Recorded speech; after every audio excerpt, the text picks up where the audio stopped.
Clive Churchill medal? Give me a couple of blokes.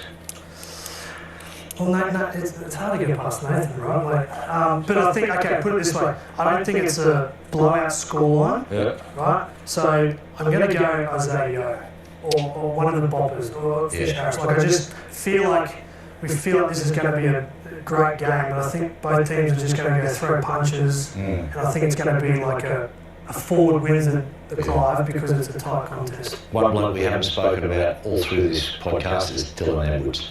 And all the talk on Reece Walsh, it would not surprise me one bit if he goes back to back. Yeah.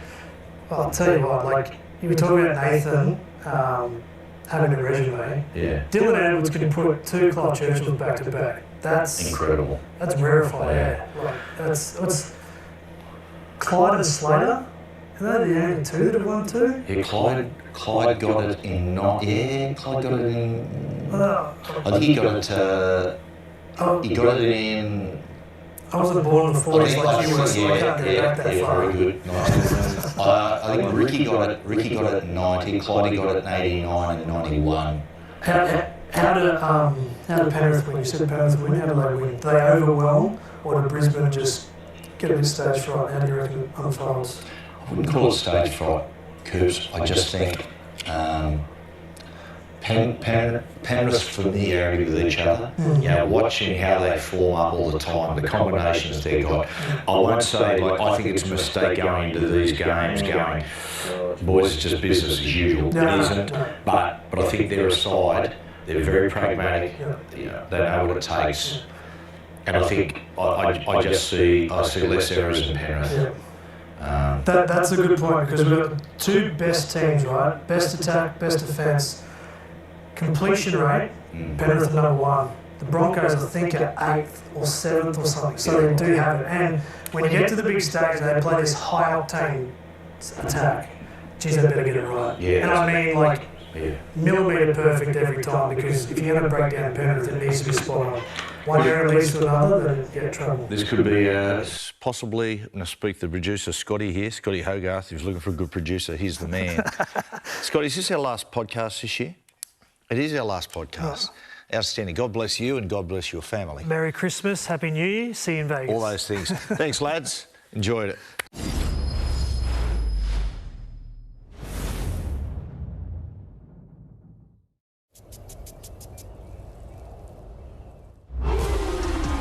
The stars are here to shine. A lot of passion here tonight. Just so good.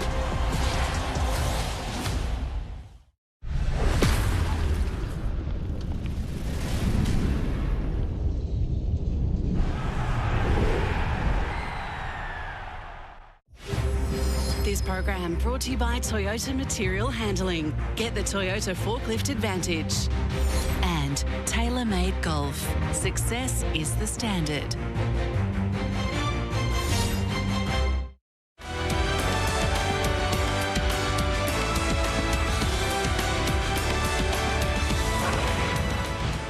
Hello and welcome to NRL Tonight. I'm Jake Duke. Thank you so much for your company. A huge afternoon of news. Let's get into it. Here are the headlines.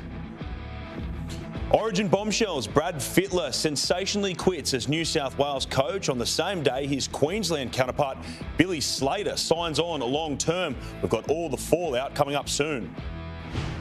Plus, can you feel the tension? The Panthers and the Broncos have a final meeting before Sunday's grand final.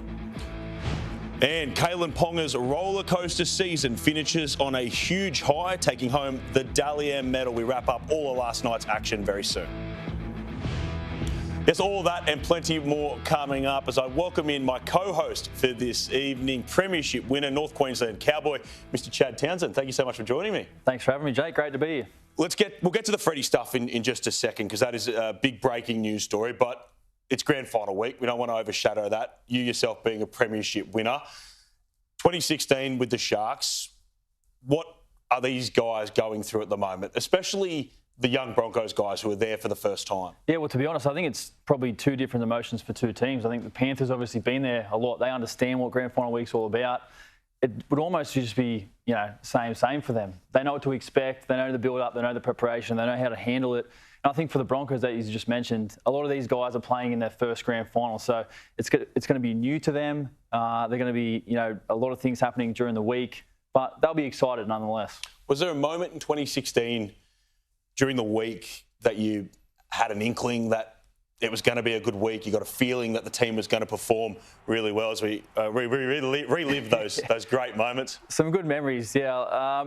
To answer your question, I think it was after the first session. We trained really well, and our leadership group done a tremendous job at making sure that we handled the week well. But when we were training, it was time to train, time to be focused, get the proper work done.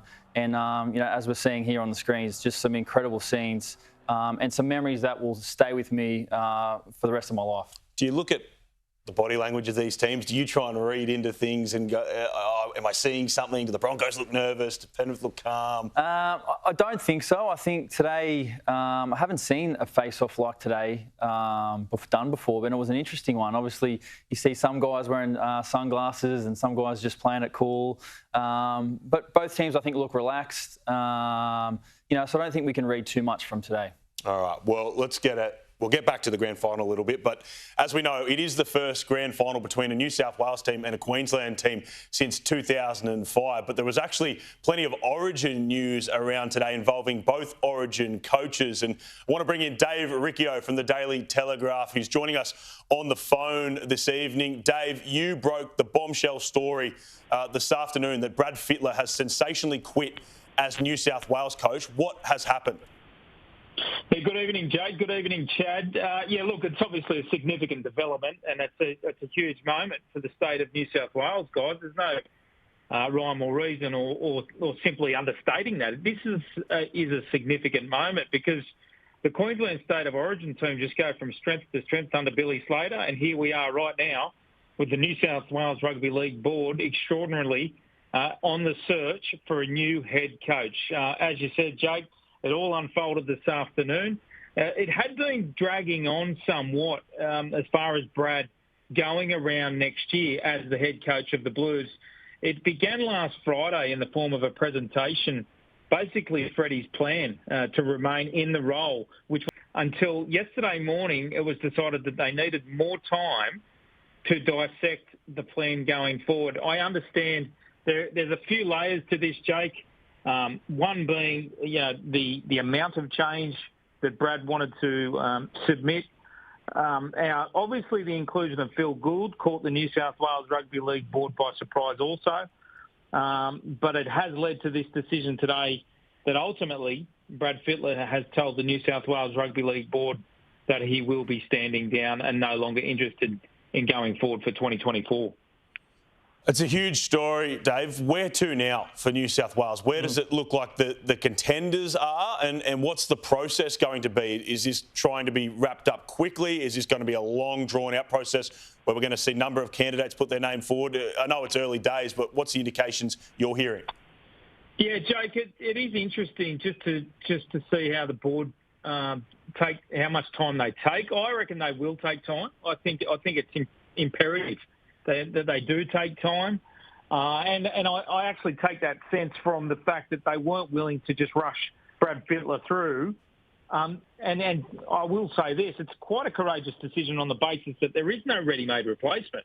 When Brad Fittler came in 2018, he'd come through the pathways of the new that would be willing to take on the charge of restoring state pride in New South Wales. If you're asking me to put my call on the line there, Jake, I would put Ricky Stewart as the firm front-runner to return to the role as the Blues head coach. Just finally, Dave, this all comes on a day where Queensland have got their house in order big time. Billy Slater's signed on long-term, which makes things even more difficult for New South Wales. That Queensland are stable and looking to continue their two-series win and continue that streak. And New South Wales are left floundering at the moment. Yeah, absolutely. And that's where I point to the courage and the conviction to head down this path from the New South Wales Rugby League Board, where they look over the border, Jake, and it's just, well, it's all maroon, isn't it? It's just, it's roses and rainbows as far as what they've been able to achieve.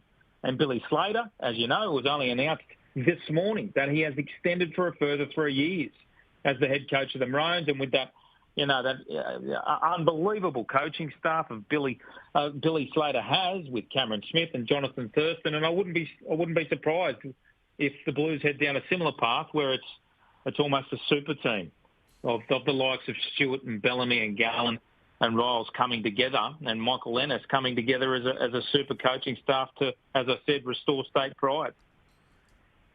Wow, there's so much to play out, Dave Riccio. It's hard to comprehend. Thank you so much for doing your best and giving us the information you have at the moment. And, of course, you'll be right across this as it develops over the weeks and months on the Daily Telegraph. Appreciate your time, mate. Anytime, Jake. Thanks, mate. Chad, I want to get your reaction because we've just spoke to Dave Riccio and Brad Fittler stepped down. It seems like it was a sticking point between the amount of changes that Freddie was looking to introduce. There was talk about Gus being introduced and a number of changes with Greg Alexander stepping away. That seems to be the major issue, and it kind of caught the New South Wales board by surprise. And they've decided to go in a different direction because they weren't maybe on board with what Freddie was thinking. So when you hear that, what's your initial reaction? Yeah, it's definitely a shock. I think, when you hear that, Freddie's won 3 of the last 6 series, I think, that if he was to extend his time, it wouldn't have surprised me. I think he's done a great job, Freddie. I think what he's been able to do, he's galvanised his team, he's brought the state together. We all know Freddie's Freddie. He's a bit different. And that's why the players love him, because he is who he is. And it was a big job for Freddie to come in and fulfil that role as coach, especially after, Queensland dominance for so long. It's a huge shock. And, now as Blues, we're on the search for our new coach. And who that is, not quite sure. Well, Dave said contenders, Craig Bellamy, Ricky Stewart are the front rowers. He seems to think Ricky Stewart is the most probably in contention for it. But he also did mention the possibility of a super team, the way Queensland are doing it. And he mentioned your old mate Paul Gallen is potentially involved, your old mate Michael Ennis potentially involved, John Cartwright. There's lots of guys that can be in the running for this job, but also could, if they don't get the top job, be part of essentially this group to maybe counteract the group that Queensland have. And I love hearing that, to be honest, as a Blues man. Those first 2 candidates you spoke about, Ricky Stewart and Craig Bellamy, have obviously already had their time as coach previously. Obviously, this team moving forward would be a lot different. But the thing I love about Ricky Stewart is he's extremely passionate. He loves the Raiders. He loves his players. He always stands up for his players. You can tell he loves New South Wales as well. So I love his passion. I think that he'd bring a lot of passion towards the New South Wales jersey. And Bellamy, well, his resume speaks for himself. Players play for Bellamy. They know what to expect. They know the standards. But the idea of bringing in guys like Michael Ennis and Paul Gallen, guys who have bled for that Blues jersey, we know the career that Paul Gallen's had, and I think that's a great idea. I think you just have to look at Queensland and what they've been able to do with some of the past players they've brought in, and it's phenomenal what they've been able to do. We could talk about Origin all day, but it's September. It's almost October, so it's grand final week. So let's hear from those 2 teams today. The Broncos and the Panthers came face-to-face for the final time before they take to the field at Accor Stadium on Sunday. Kevin Walters, he is desperate to taste premiership success as a coach after doing it so many times as a player, and he believes his enigmatic fullback, Reece Walsh, is the man to deliver it. The 2 best teams all year, side by side on Sydney Harbour. The Panthers aiming for a 3-peat, the Broncos eyeing a return to the glory days.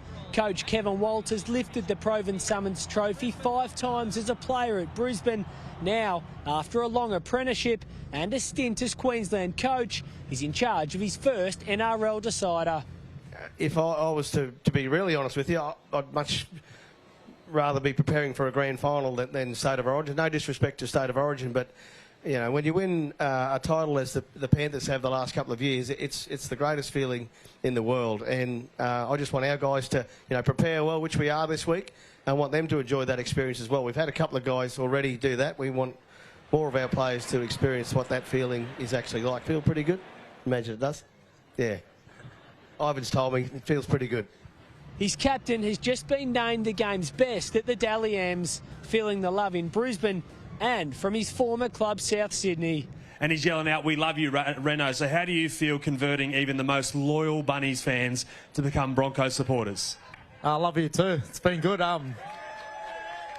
It's been unreal. The South fans have gotten behind me, and you know, even though I'm wearing the Brisbane colours now, there's still the support there. So very grateful for that, and he's looking terrific over there. The Panthers have no shortage of support themselves. Back-to-back premierships will do that. But for rival fans, some view Penrith as arrogant, a stance the club doesn't agree with. I like to think our team is extremely humble in the way that they approach their football. Every day they turn up for work, regardless of whether we won or lost, and try and get better. And I think that's humility rather than arrogance. As the build-up continues here in Sydney, there's one man getting plenty of attention. Reece Walsh is seen by many as Brisbane's X-Factor on Sunday night, but the 21-year-old isn't letting the hype get to him. No, he's fine, Reece. He's actually quite a sensible young human, despite his young age and the adulation that he gets, you know, around Brisbane and even here in Sydney. He's very grounded. His teammates make sure that he remains that way. I just like what he brings to the team. He's obviously a bit of a different character as well.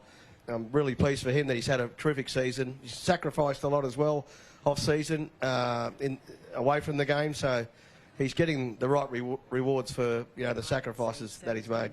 Walters confirmed his side will go in 1-17 after a few injury scares during the week.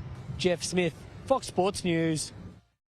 Huge game between the two best teams this season, Chad. You've played against both of them, so let's talk about them individually. The Broncos first up.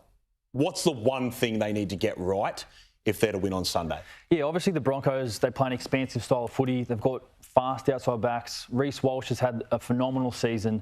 But the thing I think the Broncos need to do this weekend is they need to offload the ball. Last weekend they had 27 offloads led by Haas and Carrigan. These guys will offload at will, and it breaks up the Panthers' defensive line, and the Panthers love to back themselves on their line speed and their contact. And if the Broncos are able to create that second phase, I mean, we just saw on the weekend, I think it was Payne Haas who delivered an offload to Ezra Mam. Reece Walsh has his hands on his hips. All of a sudden, his ears perk up and he's on the ball straight away. They go through, score. Billy Walters scores under the post. So promoting the ball, second phase, really just trying to break up that Panthers defensive line. Parramatta had a lot of success with the offloads against them, especially later in the year. And it's hard to play without that fear when they're in such a big game. But look, in terms of grand finals, they say you need to lose one to win one sometimes. Your Sharks team in 2016, a lot of guys playing in a first grand final, and you nailed it. What's the key to handling the pressure? I think it's handling the week, and it starts at training. Obviously, as I said before, it's about, you know, grand final week, there's a lot happening. There's a lot of media commitments. There's a lot of fan fest. There's fan commitments. Obviously, the Broncos are in Sydney a lot earlier than they usually would be. So training in an external venue, but making sure that you get the training right. And when you're on the training paddock, you're focused on what you need to do. And that's going to come down to, I guess, the senior players. Adam Reynolds to make sure that these teams focused, getting their training done. Kevin Walters to make sure the team's, you know, doing things properly. And then as the game gets closer, you know, you want to be relaxed as well. You want to enjoy the occasion. So I think it's the team that handles the week the most will come away with the win. But as I said before, the Panthers, they know what to expect in a grand final week. So they'll be ready, that's for sure. I want to talk about the two halfbacks. First of all, Adam Reynolds. You're in a similar position to Adam Reynolds, the way you went to the Cowboys, joined a young, exciting team. He has done the similar thing with the Broncos. What's the biggest challenge in that when you come into these young squads to be the elder statesman? I think it's helping these young guys realise their potential. Obviously, there's a lot of talent in that Broncos team, and similar to our Cowboys team, there's a lot of guys that are, you know, very young in their careers, first and second year guys who are going to make rookie mistakes. And guys like Adam Reynolds and myself who've been around, you know, longer, we've made those mistakes time and time again, and we're still playing. So, you know, you just want to help guys realise their potential. Give them a few tips here and there about what to expect from certain occasions. If they're doing something really well, make sure you say that they are doing it well. And if you think they need a hand, you know, give them that advice to say, hey, you know, this is what we do. We don't do that here. So he's done a tremendous job. Obviously won Captain of the Year last year at the Daily M. So, you know, there'll be a lot of eyes on him, and it's great to see him, you know, doing so well. Nathan Cleary at the other end of his career, and there's always so much talk that it takes playmakers time to develop in their late 20s, early 30s. We've seen with Sean Johnson, Adam Reynolds this year. Why has Nathan Cleary been able to get it so right at such a young age? He's a generational talent. He's one of a kind, Nathan Cleary, and everything I hear about Nathan Cleary out of Penrith is how professional he is, He comes up with just clutch moments time and time again. Obviously, been around the game basically his whole life, I'd say, with Ivan being the coach. So I think, with Nathan, it doesn't surprise me because of the way he prepares, how professional he is, and how much time he puts into his craft. Again, what I hear out of Penrith is the amount of time he does with his extras. For someone who is at the top of his game, playing for Australia, winning competitions, he's still willing to put the time in that's required to be, one of the greatest of all time. Adam Reynolds, Nathan Cleary, it'll be a great battle on Sunday. So much time. We can talk about the grand final forever. We've got to get to a break. We're going to talk on the other side. We're going to unpack the night of nights for the NRL with Newcastle captain Kalyn Ponga coming back from a career-threatening head knock to be the 2023 Dally M Player of the Year. This is how he did it. Coruscant goes right. There's Kapoa. Oh, no. Ponga has been hit flush. Oh, dear. And Kalyn is not at all well. This is a dramatic scene. Knights return, Kalyn Ponga, 100th game in the NRL, so 72 minutes in total this season. We haven't seen him since round 2 now.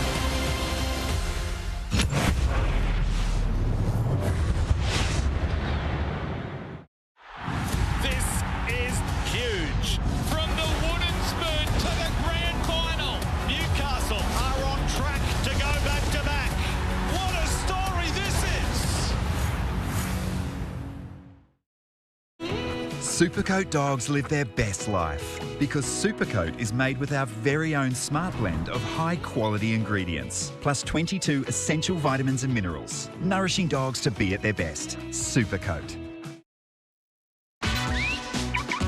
Fixed rate ending soon? With one application and over 4,000 home loan options, Lendy can help you find a better home loan rate. Take control and refinance today. Visit lendy.com.au.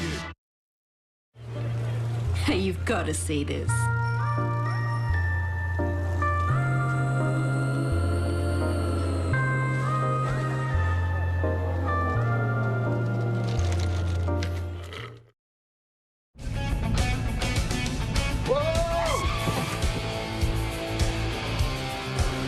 Sorry. Whopper? Hungry Jack's Whoppers. Flame grilled, smoky barbecue taste you just can't get flat frying. Try smoky barbecue sauce on the new Whiskey Ribber Whopper.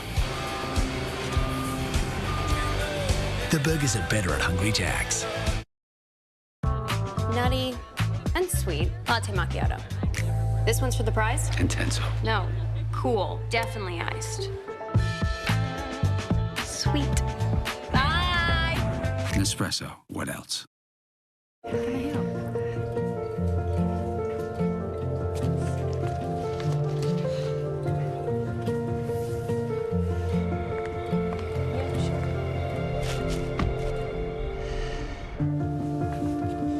Hey, Georgie.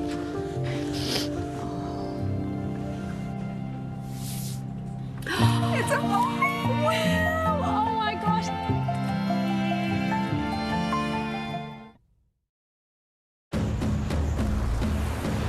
The Ford Ranger was built without limits. It's bigger, tougher, smarter, and more versatile than ever. To prove it, we pushed it to its limit with a grueling test drive around the entire country. 16,000 kilometres, 16 test drivers, one Ford Ranger. Follow the journey online. Search Ranger Unlimited to watch every test drive. This program brought to you by Toyota Material Handling. Get the Toyota Forklift Advantage. And tailor-made golf. Success is the standard.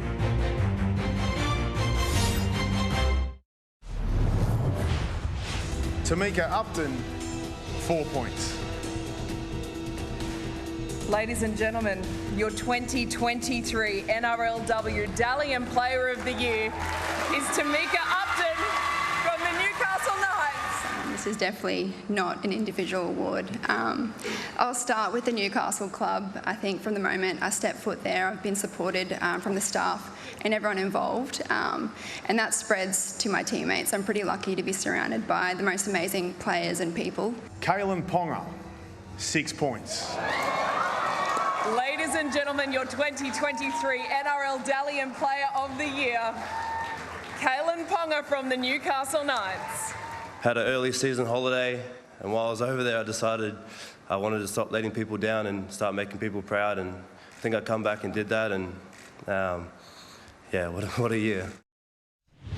It was a night to remember for Newcastle. Pardon the pun, the club's NRL and NRLW fullbacks taking home their respected Dalian awards. Congratulations to Tamika Upton and Kaylin Ponga as I welcome back in Premiership winner Chad Townsend. Chad, your reaction to Kaylin's Dalian win? Yeah, thoroughly deserved. The back end of the season was some of the football that was just phenomenal. Obviously led that Knights charge into September time. I just heard Kaylin say that he didn't want to let people down. I don't think he was letting people down. I think he's probably put a lot of expectation on himself, and obviously had that mid-season hiatus over to Canada to try and get himself right, and probably had some really dark times at the start of this season. mentally just asking himself, am I able to play?